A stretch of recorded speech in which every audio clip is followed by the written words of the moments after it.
Spurs podcasts usually do an end-of-season review. We're not doing that. Look, we were all there all season. Do you want to be reminded? So, look, in summary, we had two shit managers. The team was shit, the board was shit, and RDZ saved our bacon. Done. Move on. So today we'll be giving the squad their end-of-term grades from absolute shit all the way up to mediocre.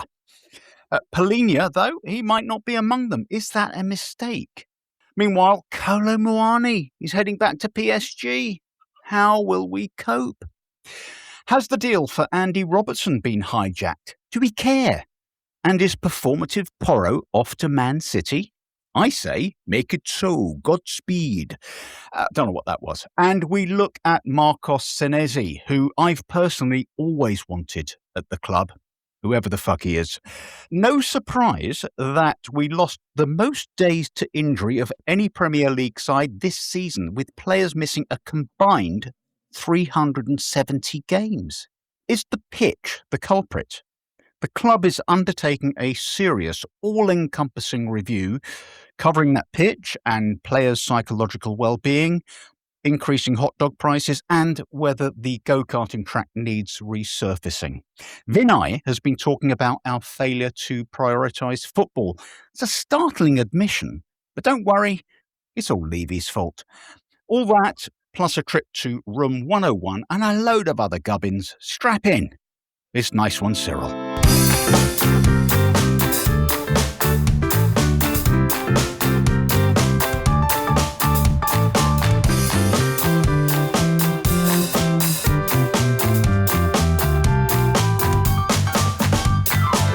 Nice one, Cyril. So, welcome to Nice One, Cyril. I'm Simon Lipson. I'm old, but I have a full head of hair. Kev Acott's here. He's old. He doesn't. Dave Bradshaw's here. He's old, but he makes Kev look hirsute. And I'm probably splitting hairs there, guys. Look, they'll be making the case for bald men everywhere. Okay, so look out for that towards the end of the show. And the luxuriantly thatched Julie Welch is with us as ever. So welcome, everybody. Now then, we're not going to do this idiotic end-of-season review. It was bad enough just living it and experiencing it. But I thought perhaps we might touch on our personal highlights and lowlights. And I think we might find a few more of the latter. Just a tad more, Kev. What have you got? A highlight for me was Kinski's save against Everton. Mm-hmm. Not so much because it was a wonderful save, because it was a wonderful save, but the meaning of it within his story and everything that he went through against Atletico. And it was important. It was important to us. So it sort of had everything as a moment. It was one of those moments that sort of made me want to cry and made me want to sort of watch it again and again and again. Low light? It's hard to find anything negative about this season, but I think just that sense, particularly during Tudor's brief reign, of utter despondency and depression, and that sort of sense of switching off and thinking, I don't think I like this football thing anymore, and just getting to that real low around that time. Yeah, the end of Frank and then Tudor. So yeah, I agree. I mean, funnily enough, I was listening to another pod the other day, and they were doing their end of season review, boringly, and someone just mentioned the name Tudor, and I had that sort of that cold feeling in just right deep in my gut. That was such a dismal low point. Julie, what have you got? Highlight, low light? My highlight is Romero against Newcastle United at St James Park. Both his goals. The first one was absolutely marvellous, but nobody really remembers it because his second goal was just so surprising and astonishing. I mean, as you know, I do like a bicycle kick anyway, but, it was a very shabby bicycle kick, but the whole manner of it, the Newcastle defence just standing totally shocked, like Anthony Gormley figures. It was just a work of art. Whatever you say about Romero, I mean, I think that was, in retrospect, one of the games which actually saved us. It was only a point. But if he hadn't done that bicycle kick, who knows what might Yeah. have transpired.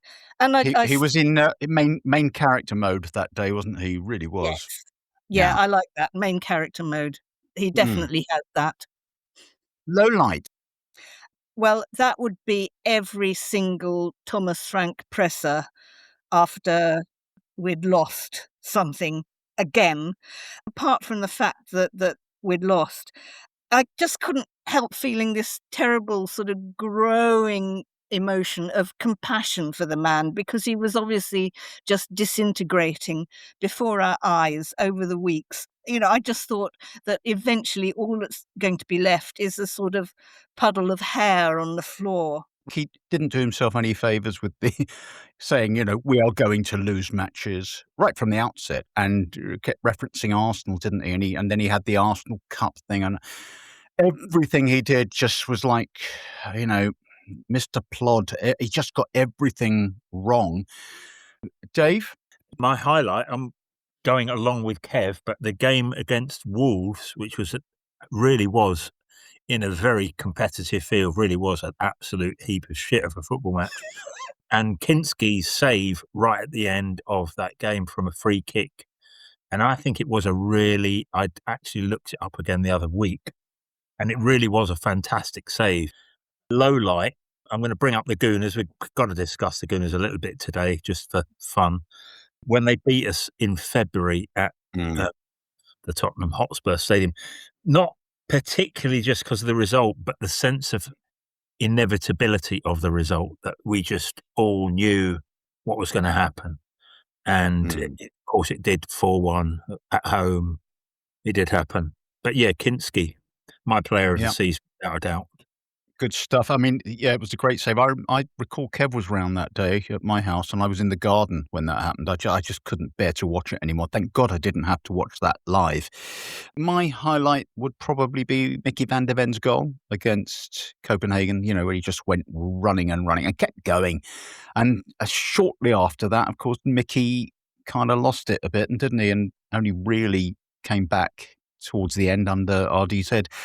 The low light for me, it's a late choice, but I think Peter Charrington's letter, which came out last week, was such a pitiful AI piece of shit. Honestly, it lacked any kind of credibility, passion, belief. No, it was nothing. It was a piece of absolute corporate bollocks.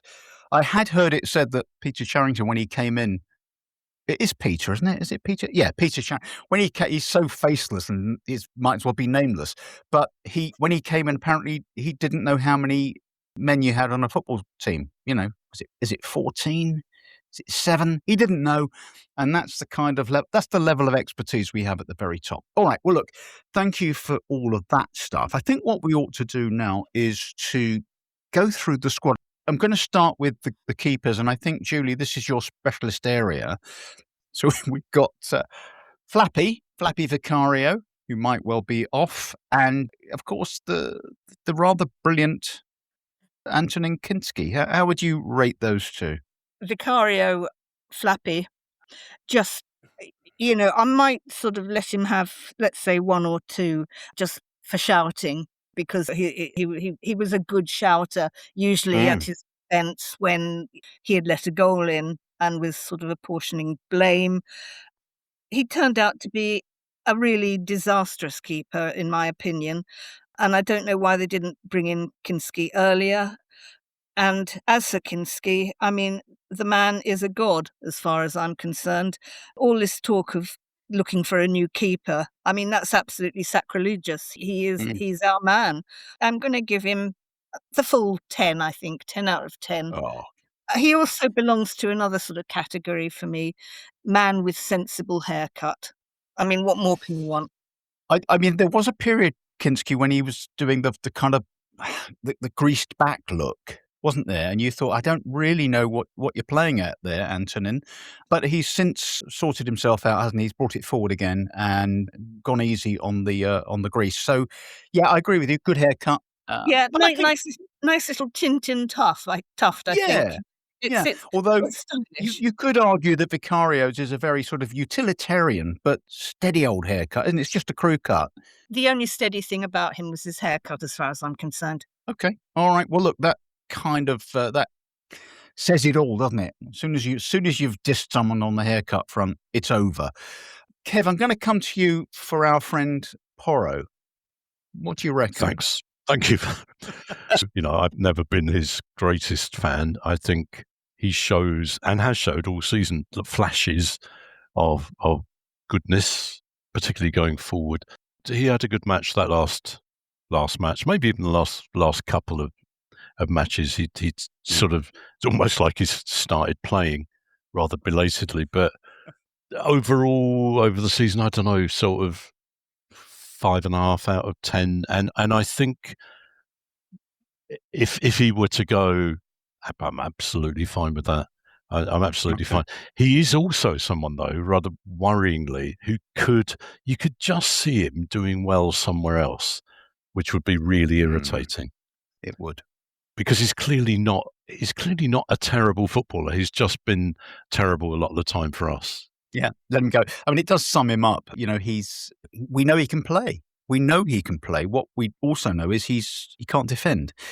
And it's so frustrating that, well, perhaps he's not a right back. I think he started out as a midfielder. Maybe he should be playing further up.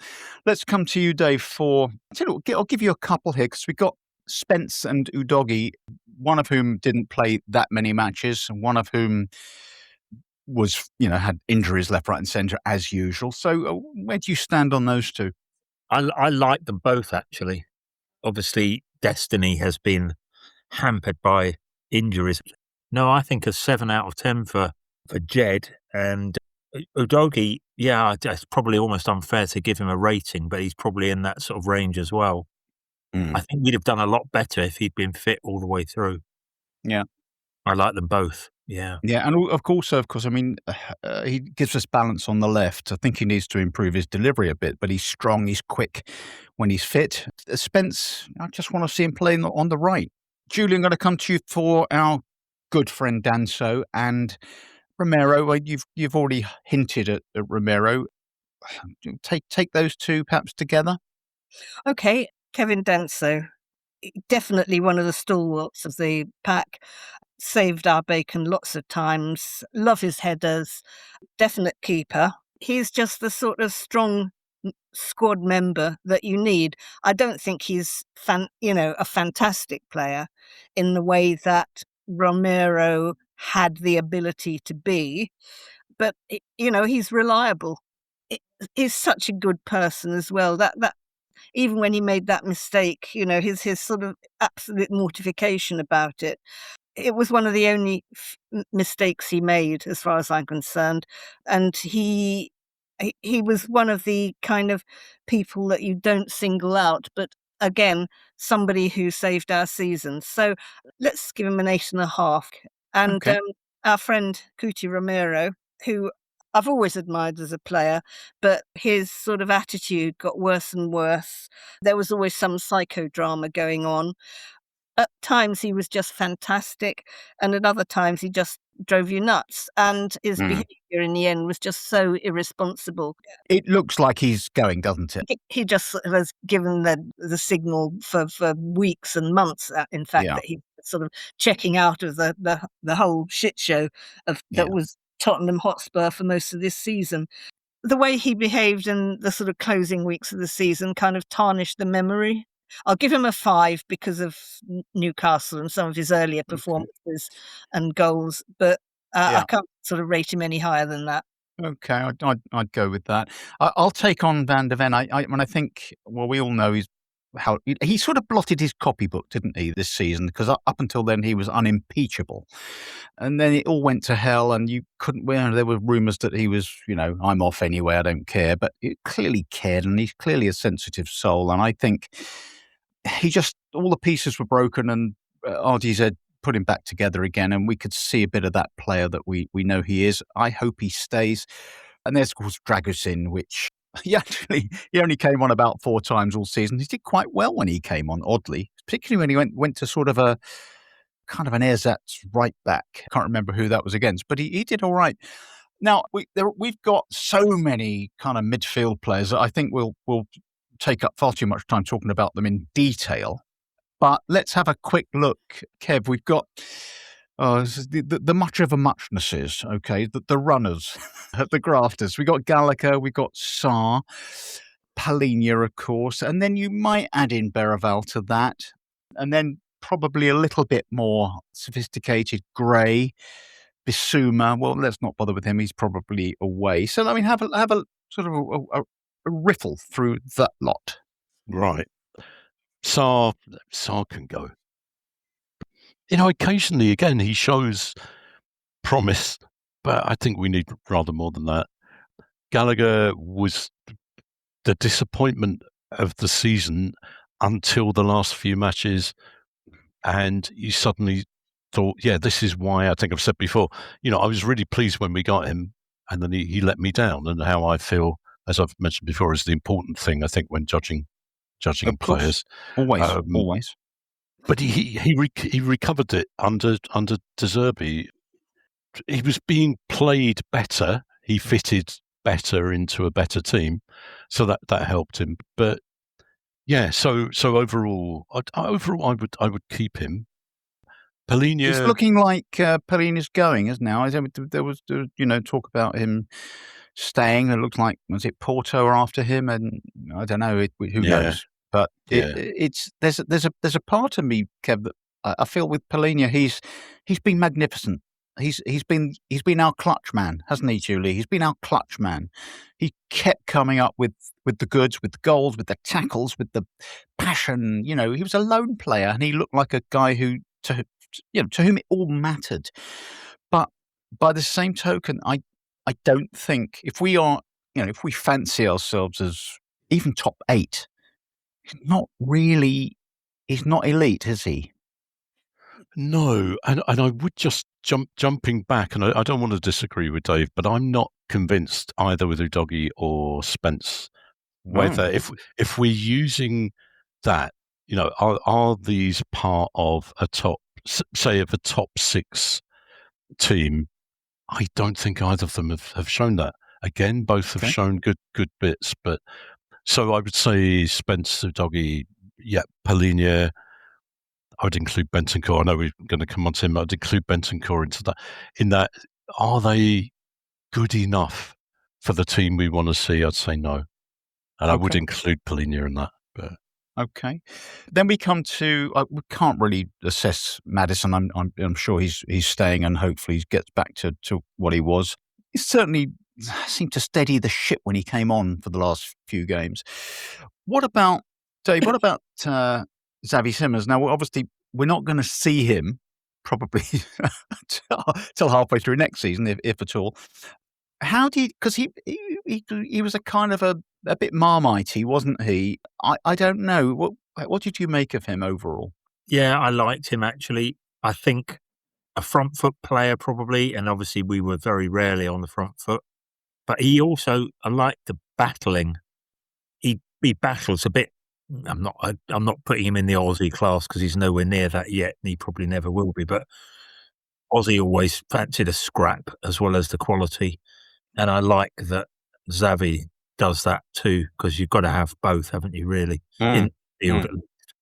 Yeah. So no, I'd be a keep, and quite keen on him. Yeah. He showed enough, didn't he? And there were some lovely little flashes of greatness, as you say, playing in such a moribund team. Pretty difficult for him to show that all the time.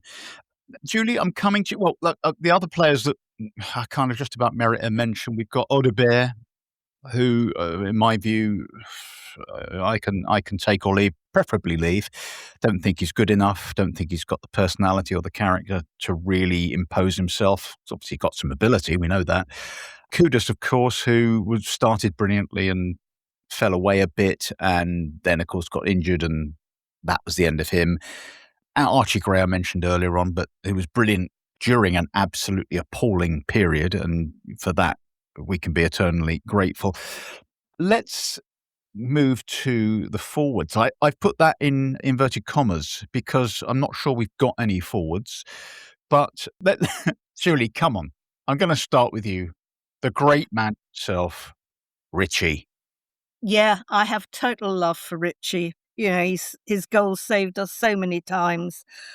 I think he's not a top 6 player, is he? I don't think he's not a top 60 player. But I love his personality. He's so naughty. You sound like Dick Emery. I know. You are awful, but I like you. Well, yeah, it is that, I'm afraid. He is awful, but I like him. Yes. And his goals did save us a lot of times. He suffered for not having a striker alongside him. Or any ability. Simon, we've discussed. Sorry, I know.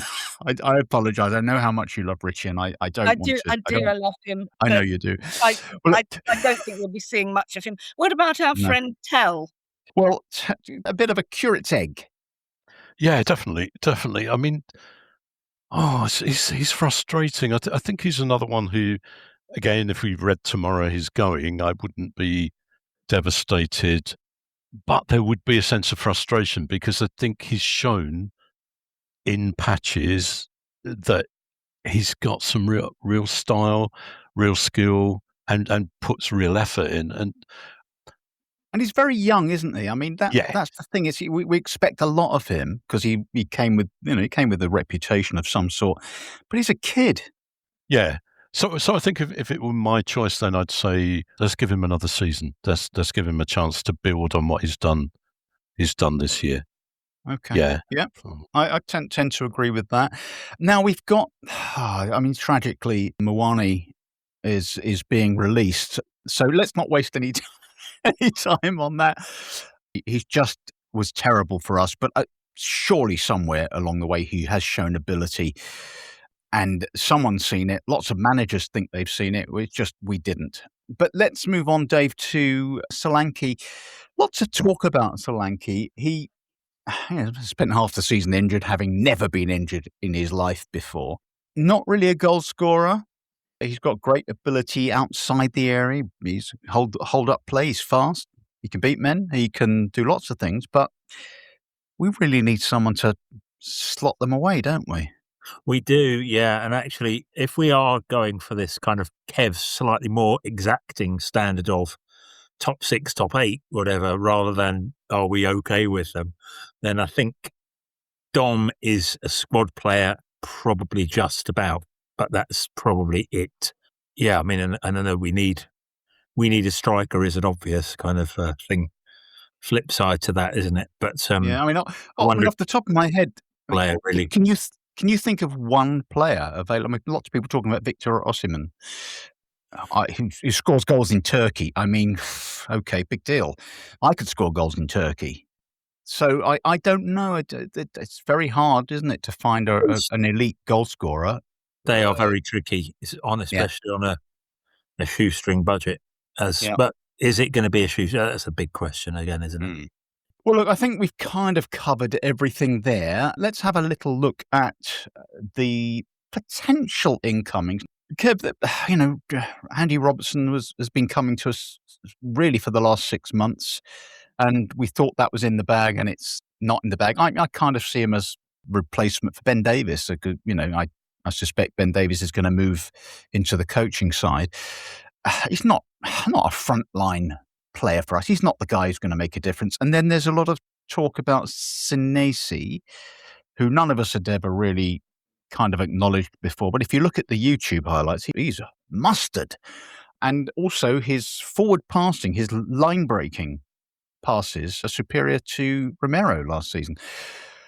What do you make of those two potential incomings? How do they fit? I certainly firstly feel I feel like I know Robertson more, and I think they'd both be good signings, but within a squad that's significantly improved elsewhere. My worry, I think everyone's worry, is, are they just trying it on, as a couple of cheap signings and one more maybe towards the end of the summer, and that's it. If that's all we're getting, those two, then that's deeply disappointing, and we won't be that much better next year than this. So we need others, but they both seem decent signings as well. They're going to be decent squad players. I think from a psychological point of view, they both seem pretty tough, pretty strong, well motivated, quite passionate in the way they play it, which is great. Yeah. So, yeah, good, but not great. Lots of talk about we need a 10. We need who can pass the ball. We need a really good couple of wingers. We need a goal scorer, as we said earlier on. I also think we need Adam Wharton. I mean, so does everybody need Adam Wharton? Guy who can play deep and play those passes from deep. Those players hard to find, and it's very hard to know what. I mean, he'd be an ideal De Zerbi player, I think. He's a presser, and he breaks things up, and he's got some vision. But I just don't know. We just escaped relegation. How the hell are we going to persuade really good players to come to the club? Of course, the answer is you pay them lots of money, basically. It's not the size of the transfer fee, it's the size of the wallet. Wharton would be fantastic. He's a really subtle player.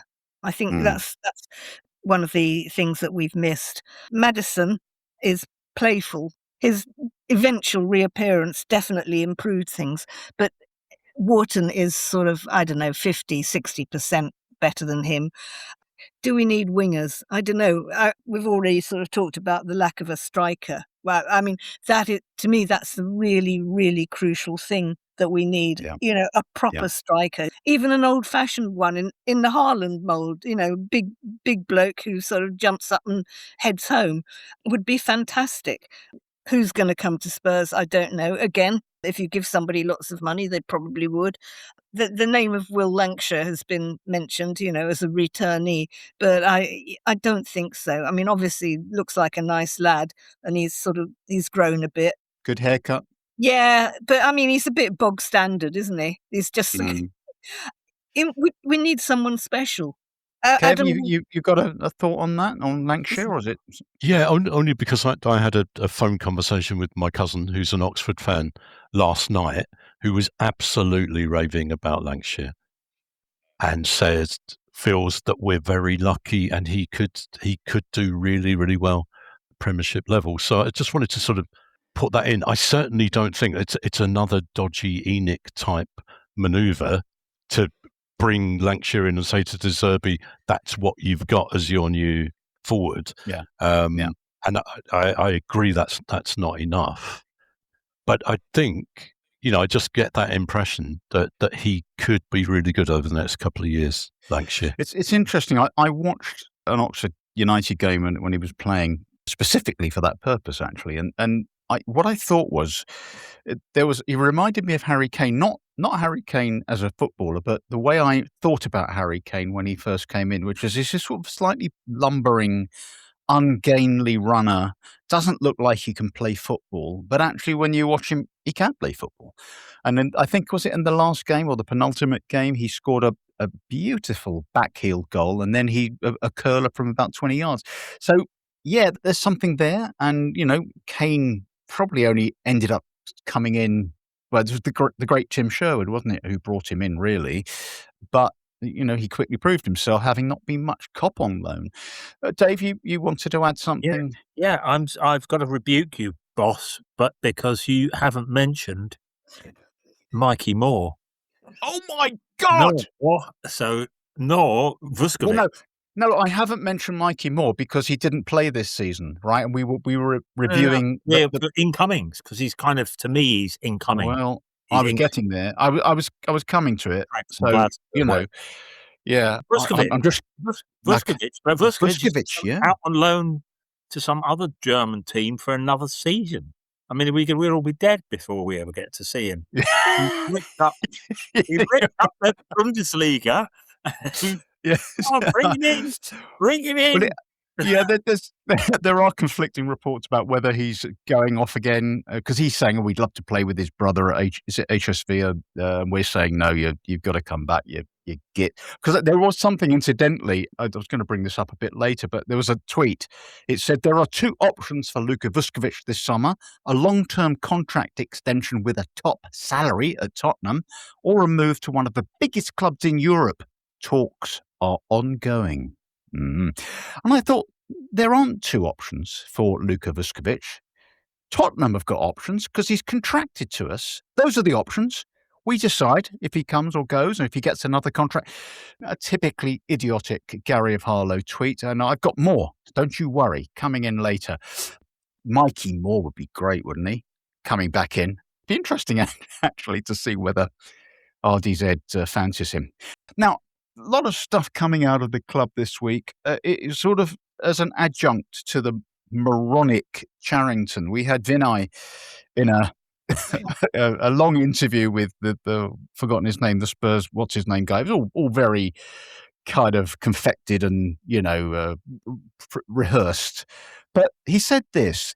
He said, in all the big decisions the club has made, he says they didn't ruthlessly prioritise the football and getting points on the pitch, the things that are going to help us be successful.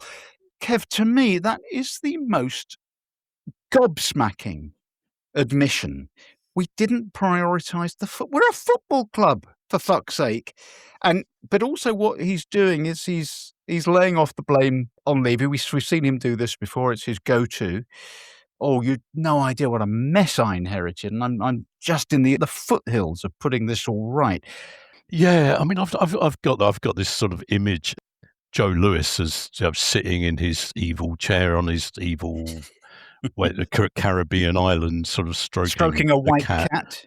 Yeah, and just giggling to himself while all these other idiots blame each other and take the blame for what I suspect have been very clear instructions. You have a limited budget. This is how much you can pay new players and pay for new players. And if they've all gone along with it, I actually found that Vinai interview even more annoying than the Peter Charrington statement. I don't think any Spurs fan was surprised at that, at the fact that they clearly had not put football first, because that's been so obvious. The admission may be more surprising, and if you were trying to come up with a positive spin, the fact that they've actually acknowledged it may be a sign of being forced by near relegation into honesty. I don't know. I find them all annoying. Every single one of them. Yeah. above De Zerbi. So. And corporate as well. I know I've said that before, but that unbelievably, all the laser-like focus, yada yada yada. Yeah, it's so bland. And they've all decided, haven't they, that it's let's go with the mea culpa. We're all we know. We put our hands up. We did everything wrong. It's not all our fault, by the way. But look, we're still in the Premier League, and it's all going to be fantastic. Shut up. Just actions speak louder than words. We will see. Couple of other things this week. Julie, RDZ has said a couple of things that I think are quite interesting. He said, smart people learn from mistakes. If this season was like this, it's because we made many mistakes, and sincerely, from the mistakes, you have to find the reason to improve, to work harder, and to understand the mistakes. Otherwise, you can't compete.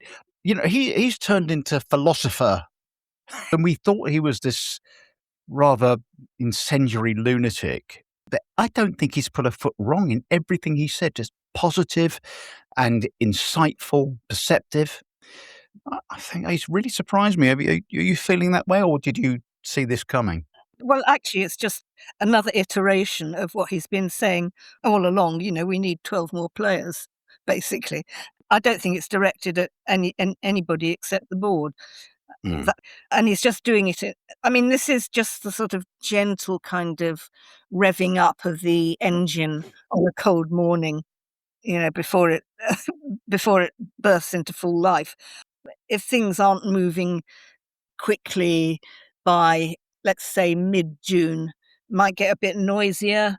By the start of July, if there's nothing happening, he's going to be more pointed. I think, he's just sort of being calm about it now. I really hope that he doesn't flounce by October. Yeah, this is the danger, isn't it? That we, he's got form, and things don't go his way. He stamps his feet and he's off. He also said this, Dave. He was asked what the key moment really was for this squad. What was the turning point? And he talked about this dinner that the squad had. He said, "You build relationships on the training ground and on the pitch. But after that, there are people. There's a man. There's a relationship with the players." And he said they knew him better from that. He knew them better from that social occasion. And he said it was a very important day. Again, that's sort of emotionally intelligent, I think. It's worth pointing out that Tudor also got them together for a dinner. But he probably just said to them, "Look, eat and fuck off, you idiot." But it does seem as though De Zerbi has really tapped into the psychology of, a failing, desperate team and somehow wrestled it round to, well, just bare survival, but at least it was survival. It's incredible, isn't it, actually? He just felt positive all the way. I think you guys had talked about it on the pod. Him being around, the kind of energy level and everything else, the real belief in people. If you work for somebody who believes in you, that's a kind of really key thing. And if you've got people second guessing whether the boss actually likes them or not, or really thinks they're worth their salt, then that makes everything very, very difficult from there on.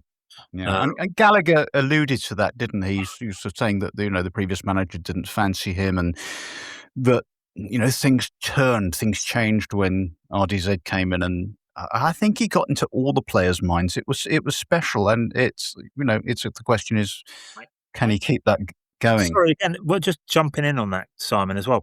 Like in most sort of jobs, these guys are on such huge salaries that they can just sit and take the money. But of course, the money that's not really the motivation. I know everybody kind of assumes it probably is on signing, but once they're in, they've got to be motivated week to week to just get that little bit extra all the time. And I think he's been brilliant at that, where obviously Frank and Tudor were really falling way, way short. Yeah, absolutely right. One very concerning issue came up this week regarding Kulusevski. I mean, I think we've all rather suspected that things are, more sinister than we first imagined. This was from the Sweden team's doctor, who said that the injury he's got is difficult to treat. He says cartilage has no blood supply, no nerves. They don't heal in the usual way. He won't give up hope. He's getting plenty of help from the club and others who are helping him with his rehabilitation. I have good hopes that he will play football again. And those are the words you don't want to hear, Kev. He's a 25-year-old footballer. We know how good he is. This is his, he's coming into his prime years. And you're thinking, are we ever going to see him on the pitch again? And B, if we do, can he ever be anything close to the player that he promised to be?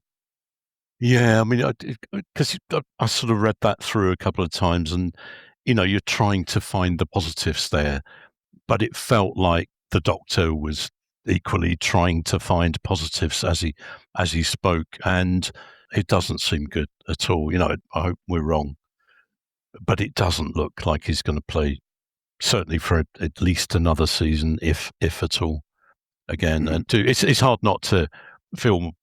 Well, I hope most people feel more sorry for him in that than for us as Spurs fans. It doesn't really matter, the idea of his career being curtailed at that, it's such a promising point. It's just horrible. That would be really sad if he can't get back to where he was or at all. Okay, well look, let's move on to some stupid tweets. I've got this one. This is a proper Gary of Harlow special. It says RDZ wants Carlos Baleba, Jan Paul van Hekke and Bart Verbruggen to fit his possession style, with backups like John Stones and Andy Robertson. We're so lucky, aren't we, to have people on X with their ear so close to the ground. I mean, this sounds like he might well be RDZ's brother or father or something. He's that close, isn't he, to the action. So thank you, whoever that was. Here's another one. Matisse Tell ideally wants to stay at Spurs, but would like assurances he'll be in a stable environment where he feels the trust and confidence of the club. Why would you tweet that? Julie, come on, talk to me. Why would you even bother constructing that sentence? Yeah. Did they, is it a copy and paste, something like that? Well, yeah. You just think, oh, get out of your basement, mate. Yeah. It's just a little bleep from some very, very small organism on this planet, just saying, I'm here and I'm going to tweet some shit about Matthijs Tel. Please notice me. Yeah, it is that, isn't it? One last one, which actually quite amused me. It said, breaking. Alejandro Garnacho has offered himself to Tottenham. Spurs immediately alerted the police. Yeah, which is rather good. I tell you what, why don't we have a little look at room 101? Kev, what you got? It's sort of Twitter related, really. I hate Twitter, and I wish I could stop looking at it. And the thing that of all the roughly 2,000 things that pissed me off this weekend in relating to that final thing that team were in, one of the things that most pissed me off was supposedly Spurs fans just getting at Declan Rice's wife. Oh God! And with the most disgusting misogynistic bollocks, and I don't know, it just really, really made me angry. And there's that funny sense of we should be better than that, but we shouldn't be better than that. I think it's really any Spurs fan that did that, fuck off, basically. Yeah, totally. I saw a nauseating tweet to that effect, and I just thought, Christ almighty, there's banter and there's that which is so stepping so far over the line as to be, I mean, you wouldn't want to ever meet that Spurs fan. Disgusting. Julie? Well, I had an email about Spurs store official clothing accessories. Because I wanted to punish myself, I actually had a look, and it's got all sorts of really weird things that you can buy if you're a Spurs supporter. A couple of things I noticed particularly: a Spurs black tie. I mean, it's 15 quid, and it's for people who go to a lot of funerals, I think, and want to make it all about them. And there's also, you can buy a lot of Spurs cufflinks, for the man who lives in 1961, and lots of hats, which, very nice beanies and bobble hats, which the two follically challenged members of this pod might, I don't know. Julie, you're taking a pot shot at the follically challenged, and I would never do that, as you well know. Quite. So it's actually you mentioned something about a funeral. There was a guy I used to say banter with. He was the husband of someone I used to work with, and he was a Man United fan when they were really good, and he was always giving me bullshit and bollocks. Anyway, my mum died about 4 years ago, and we went to the funeral, and I was absolutely in tears. I mean, I just was gone. I couldn't even do my little speech. I couldn't control myself. And he sidled up to me, and I thought he was going to go, "I'm so sorry about you, Mum." He said, "What about the Spurs then?" And I thought, "Hey, what? I'm in pieces about my mum. She's in that box over there." Dave, what have you got for me? So I'm going back to the theme of hair, and I'm putting big hair in footballers in room 101. Ooh. And I've got a little list. I've got a little list for you, actually. Big hair. Here's a few that kind of came to my mind. Andy Carroll, David Seaman, Marouane Fellaini, and my least favourite of all, La Cucurella of Chelsea. Big hair is going. That should all just be in room 101. But alternatively, the best baldies, if I'm allowed a little this, diversion. I've just got 3 for you. Ronaldo, the proper Ronaldo R9, Roberto Carlos, and Zinedine Zidane with that magnificent headbutt on that Italian racist. I do have to say Final. that I think Roberto Carlos and who's the other one you mentioned? It's gone up my head straight away. Zinedine and Ronaldo R9. Wasn't that just they shaved their heads and it was just a choice? I think he was a bit challenged. This is your expert area, and I wouldn't dream of raining in your parade. Look, just bear in mind that let's go back, let's say 50 years. 2 of the people on this pod might have comb-overs. Think about it. Yes, I mean, that's true. Life has improved, hasn't it? It certainly has. There's no excuse for a comb-over in this day and age. I've got a little Room 101 for you. It's not football related because I give myself license to rant. I want to consign all customer services in the digital age to Room 101. The other day I bought something online, okay, and I did all the stuff and I bought it, and then 10 minutes later I got an email from them to say, how did we do? Oh, what the fuck? Look, I did all the work, right? I selected the item. I entered all the details. I put my card number in. How did you do? You didn't do fuck all, is how you did. And then you get the other one. I get this one a lot. Someone goes, thank you for your business. We're reaching out to ascertain your... No one reaches out to me. You do not reach out, ever, under any circumstances. I'm not having that. And the other one is, why don't we jump on a call? Oh, for Christ's sake. Look, why don't we just have a conversation on the phone? We don't jump on calls. All right, so there we are.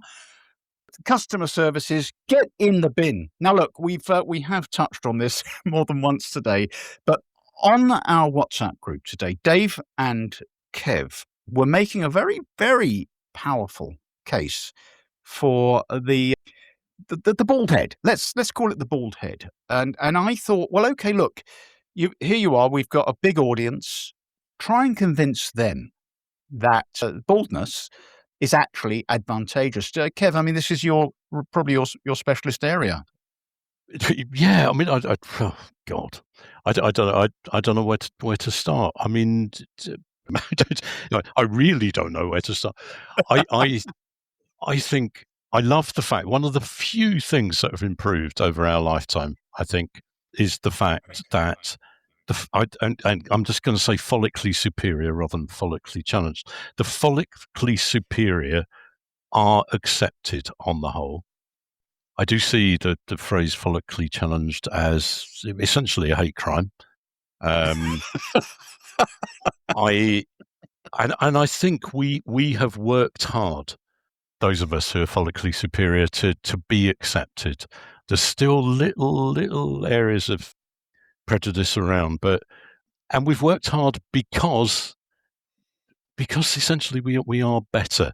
I know this isn't the most persuasive argument because we're better, but we are. And I do want to say Alan Gilzine, and I do want to say Ralph Coates, and that's it. I've said those 2. All right, you make a less than compelling case, to be honest with you, Dave. What have you got? I mean, come on, you must be able to improve on that. Yeah, well, I mean, the maintenance free, as a lazy bastard myself, the maintenance free element of baldness, it does appeal greatly to me.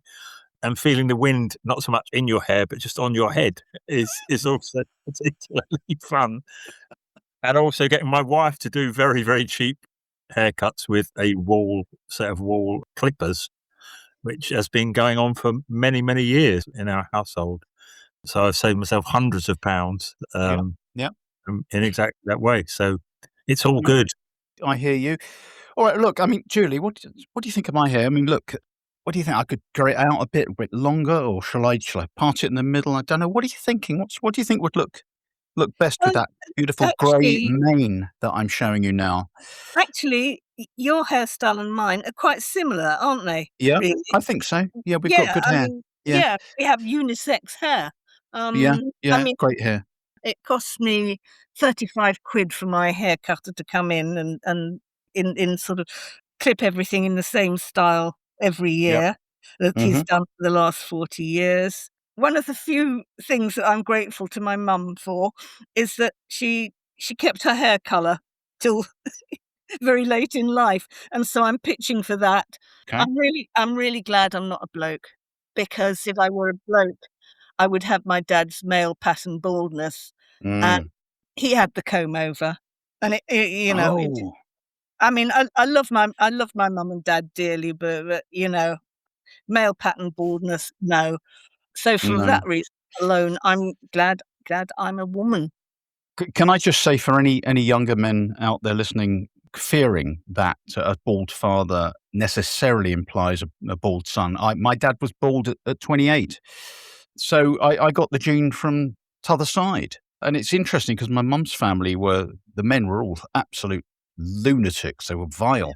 But they didn't have some good locks on them. So I probably inherited the vile as well, but I don't care, because I've got great hair. All right, well, look, I think we've covered everything. As you can tell, summer's going to be fun, isn't it? Because we're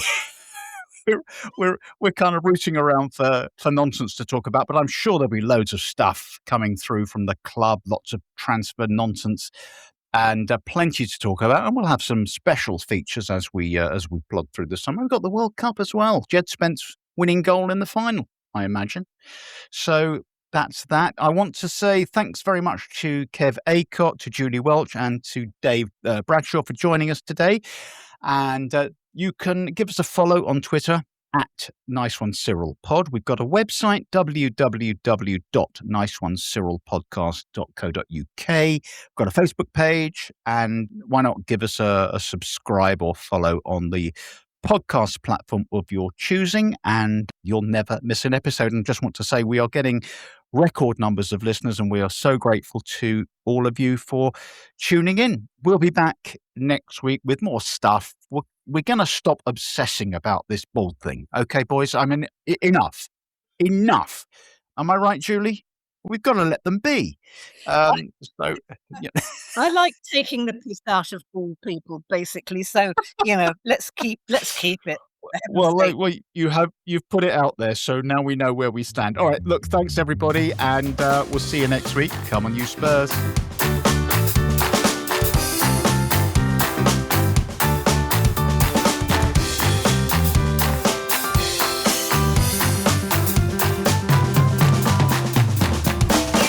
Nice one, Cyril.